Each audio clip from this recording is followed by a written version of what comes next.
നന്നായിട്ട് പഴുത്ത 2 നേന്ത്രപ്പഴവും അതേപോലെ തന്നെ പാലും ഒക്കെ കയ്യിലുണ്ടെന്നുണ്ടെങ്കിൽ സിമ്പിളായിട്ട് റെഡിയാക്കി എടുക്കാൻ പറ്റാവുന്ന നല്ലൊരു സ്വീറ്റ് റെസിപ്പി ആട്ടോ ഇന്നത്തേത്. വലിയ ചെലവ് ഒന്നുമില്ല. അതേപോലെ തന്നെ വൈകുന്നേരം ചായക്കാണെന്നുണ്ടെങ്കിലും ഇനിയിപ്പോ പെട്ടെന്നൊരു ഗസ്റ്റ് ഒക്കെ വരുമ്പോഴാണെന്നുണ്ടെങ്കിൽ പോലും നമുക്ക് ഓടിപ്പോയി റെഡിയാക്കി എടുക്കാവുന്നതേ ഉള്ളൂ. അത്രയ്ക്ക് ഈസിയാണ്. നല്ല ടേസ്റ്റി ആയിട്ടുള്ള റെസിപ്പി കൂടിയാട്ടോ. അപ്പോൾ മിസ് ചെയ്ത് ട്രൈ ചെയ്ത് നോക്ക്. കണ്ടു നോക്കിയാലോ എങ്ങനെ നമ്മുടെ റെസിപ്പി ചെയ്തെടുക്കുന്നതെന്ന്. അപ്പൊ ഇതാ നന്നായിട്ട് പഴുത്ത 2 നേന്ത്രപ്പഴാട്ടോ ഞാൻ എടുത്തിരിക്കുന്നത്. ഇതിപ്പോ മീഡിയം വലിപ്പത്തിലുള്ള 2 നേന്ത്രപ്പഴമാണ്. നല്ല വലിപ്പമുള്ള നേന്ത്രപ്പഴമൊക്കെ ആണെന്നുണ്ടെങ്കിൽ ഒരെണ്ണം മാത്രം മതിയാവും. തൊലി കളഞ്ഞ് ദാ ഇതേപോലെ ചെറുതായിട്ട് ഒന്നുകൂടെ കട്ട് ചെയ്ത് വെച്ചിട്ടുണ്ട്. ഇനിയിപ്പോ നെയ്യില് നന്നായിട്ട് തന്നെ ഒന്നുകൂടി ചൂടാക്കി വഴറ്റിയെടുക്കലാണ് ചെയ്യുന്നത്.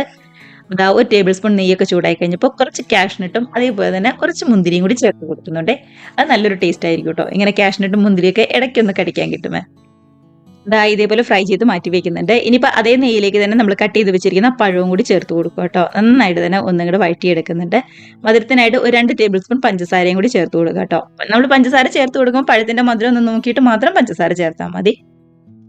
ദാ എല്ലാം കൂടി നന്നായിട്ട് തന്നെ ഒന്നും കൂടി യോജിച്ച് പഴമൊക്കെ ആണെന്നുണ്ടെങ്കിലും ശരിക്കും ഒന്നും കൂടി ചൂടായി വന്നിട്ടുണ്ട്. ഇതും മതി. നമുക്ക് മറ്റൊരു പ്ലേറ്റിലേക്ക് മാറ്റി കൊടുക്കാം. ഇനിയിപ്പോ അതേ പാനിലേക്ക് തന്നെയാണ് 1/2 ലിറ്റർ പാല് ചേർത്ത് കൊടുക്കുന്നത്. 250 ml കപ്പിന് 2 കപ്പ് പാലാട്ടോ നമ്മൾ എടുത്തിരിക്കുന്നത്. ഒരു മീഡിയം വലിപ്പത്തിലുള്ള 2 പഴമൊക്കെ എടുക്കുമ്പോൾ ഇതേപോലെ ഒരു കവറ് ലിറ്റർ പാല് മാത്രം മതിയാവും. നന്നായിട്ടൊന്ന് തിളച്ച് വരുന്ന സമയത്ത് ഇതൊന്ന് കുറുകി വരാനായിട്ട് ഒരു 2 ടേബിൾ സ്പൂൺ കോൺഫ്ലവറും അതേപോലെ തന്നെ 1 ടേബിൾ സ്പൂൺ പാൽപ്പൊടിയും ഒരു 1/4 കപ്പ് പാലും കൂടി ചേർത്ത് കൊടുക്കുന്നുണ്ട്. നന്നായിട്ട് കട്ടകളൊന്നുമില്ലാതെ ഇതേപോലെ മിക്സ് ചെയ്ത് തിളച്ച് വന്ന് നമ്മുടെ പാലിലേക്ക് ചേർത്ത് കൊടുക്കുവാണ്. നമ്മളിങ്ങനെ കോൺഫ്ലവറും പാൽപ്പൊടിയും ഒക്കെ ചേർത്ത് കൊടുക്കുമ്പോൾ നന്നായിട്ട് കുറുകി കട്ടിയായിട്ട് വരും കേട്ടോ. അതിന് വേണ്ടിയിട്ടാണേ. കണ്ടോ ഒന്നിങ്ങോട്ട് തിളച്ച് വരുമ്പോൾ തന്നെ നമ്മുടെ പാലൊക്കെ ആണെങ്കിലും അത്യാവശ്യം നന്നായിട്ട് കുറുകി വന്നിട്ടുണ്ട്. കോൺഫ്ലവർ ഒരുപാടൊന്നും ചേർത്ത് കൊടുക്കരുത് കേട്ടോ. 2 ടേബിൾ സ്പൂൺ അത്ര മാത്രം മതിയാവും. മധുരത്തിന് വേണ്ടിയിട്ട് ഒരു 3 ടേബിൾ സ്പൂൺ പഞ്ചസാരയും കൂടി ചേർത്ത് കൊടുക്കുന്നുണ്ട്. മധുരം ഒന്ന് നോക്കുക. കുറച്ചും കൂടി മധുരം വേണമെന്നുണ്ടെങ്കിൽ കുറച്ചും കൂടി പഞ്ചസാര ചേർത്ത് കൊടുക്കാവുന്നതേ ഉള്ളൂ. അതിനുശേഷം നമ്മൾ കട്ട് ചെയ്ത് റെഡിയാക്കി വെച്ചിരിക്കുന്ന നമ്മുടെ പഴത്തിന്റെ ഒരു 1/4 ഭാഗം ചേർത്ത് കൊടുക്കുന്നുണ്ട്. ബാക്കി പഴം ഏറ്റവും ലാസ്റ്റ് വേണമെന്നുണ്ടെങ്കിൽ ഒന്ന് ഡെക്കറേറ്റ് ചെയ്യാനായിട്ട് ചേർത്ത് കൊടുക്കാവേ. ദാ ഒരു 1/4 ടീസ്പൂൺ നമ്മുടെ ഏലക്കപ്പൊടിയും കൂടി ചേർത്ത് കൊടുക്കാം. അതിനുശേഷം നമ്മൾ ഫ്രൈ ചെയ്ത് വെച്ചിരിക്കുന്ന കാഷ്നട്ട് മുന്തിരി ഉണ്ടല്ലോ അതിന്റെയും ഒരു 1/4 ഭാഗം ചേർത്ത് കൊടുക്കുന്നുണ്ട്.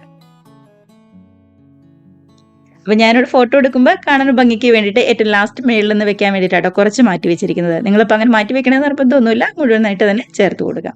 എല്ലാം കൂടി നന്നായിട്ടൊന്ന് മിക്സ് ചെയ്ത് ശരിക്കും ഒന്നും കൂടി യോജിച്ച് വരുമ്പോൾ നമുക്ക് ഗ്യാസ് ഓഫ് ചെയ്യാവുന്നതേ ഉള്ളൂ. അപ്പോൾ ഇത്രയേ ഉള്ളൂ നമ്മുടെ റെസിപ്പി എന്ന് പറയുന്നത്.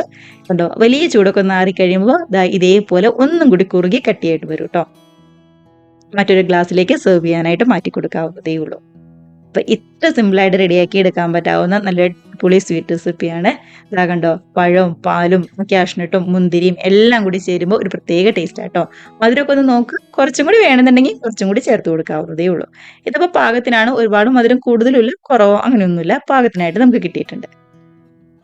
അപ്പൊ ദാ എല്ലാവരും ഇതേപോലെ ഒന്ന് ട്രൈ ചെയ്ത് നോക്കുക. ഉറപ്പായിട്ടും ഇഷ്ടാവും. കുട്ടീസിനൊക്കെ ആണെന്നുണ്ടെങ്കിലും ഉറപ്പായിട്ടും ഇഷ്ടാവും കേട്ടോ. പാത്രം എപ്പോൾ കാലിയാക്കി തന്നെന്ന് ചോദിച്ചാൽ മതി.